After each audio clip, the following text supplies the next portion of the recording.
Hey guys, Eric Castaneda here, America's most entertaining leadership coach, and I want to welcome you to another video series of Leadership 101. And today we're going to talk about a leader's mindset. And the first part of a leader's mindset is having a positive mental attitude.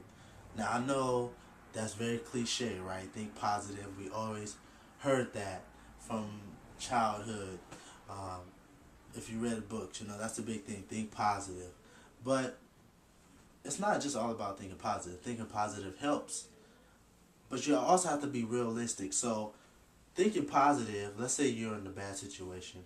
You say, you know what, this situation is bad, this is tough, but I can improve this.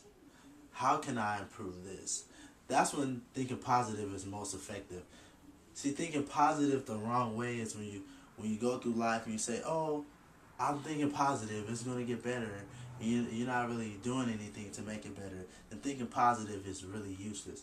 So what you want to do is you want to be realistic, but you also want to have a positive aspect when you're being realistic. And really that's what leaders do. They say, here's the situation, I know it's bad, I know it's rough, I know it's going to be a challenge, but how can we make it better? This can get better. Let's improve this. So positive mental attitude is really key because times are going to get hard.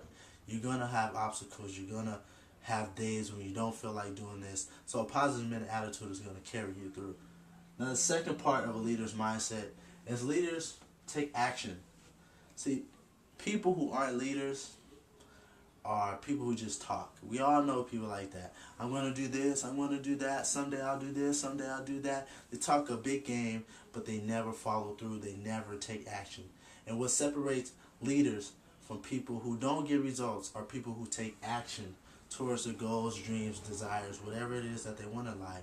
They say, okay, this is what I have to do. And they're willing to take the action as long as possible. It doesn't matter. They're just willing to keep moving forward and keep failing and learn from those failures and continue to make action until they reach their goals, until they are where they want to be in life. So the third part of a leader's mindset is being consistent. See, I fell into this trap before where, okay, I took action, I did this, but I wasn't consistent and my results weren't what I wanted because I wasn't consistent.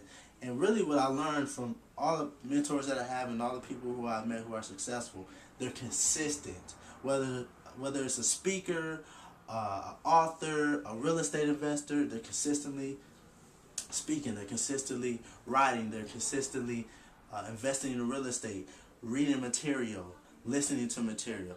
They're consistent in everything that they do, and that's why they get the results they get.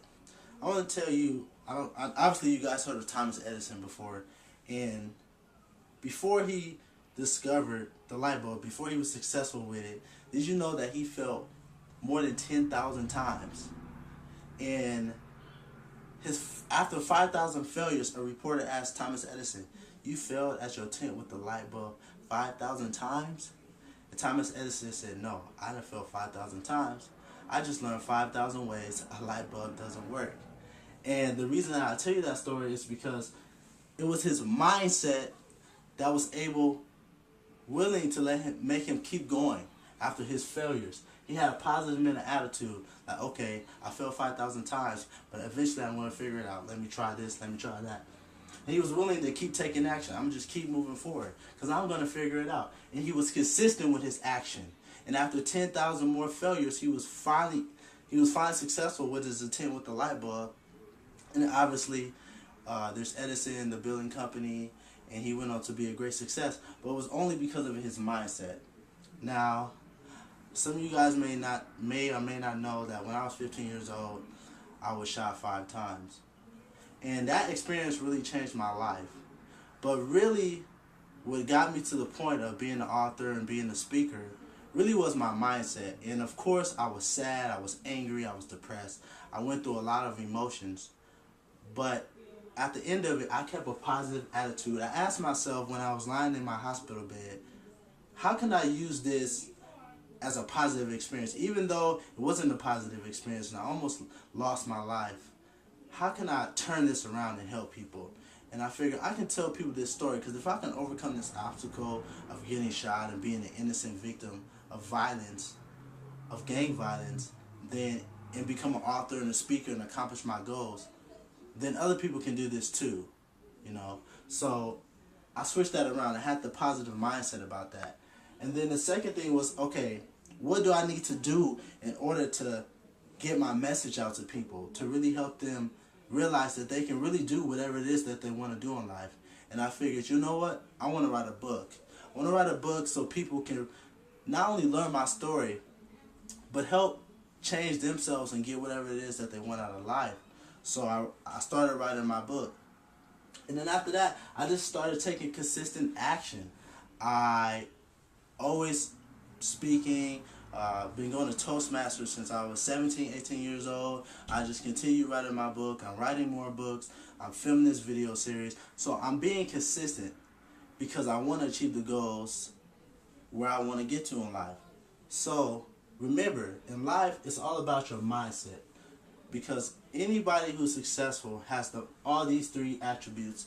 Obviously they have more, but to me this is the most important: positive mental attitude, taking action, and being consistent with that action. And I hope you got a lot out of this video, and I'll see you in the next video. Talk to you soon. Take care. Bye.